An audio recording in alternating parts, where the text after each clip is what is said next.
بسم الله الرحمن الرحيم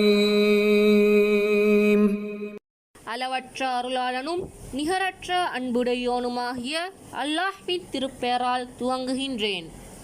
قل أعوذ برب الفلق நபியே, நீர் சொல்வீராக, அதிகாலையின் இறைவனிடம் நான் காவல் தேடுகிறேன். من شر ما خلق அவன் படைத்தவற்றின் தீங்கை விட்டும், ومن شر غاسق إذا وقب இருள் பரவும் போது ஏற்படும் இரவின் தீங்கை விட்டும், ومن شر النفاثات في العقد இன்னும் முடிச்சுகளில் மந்திரித்து ஊதும் பெண்களின் தீங்கை விட்டும், ومن شر حاسد إذا حسد பொறுமைக்காரன் பொறுமை கொள்ளும் போதுண்டாகும் தீங்கை விட்டும் காவல் தேடுகிறேன்.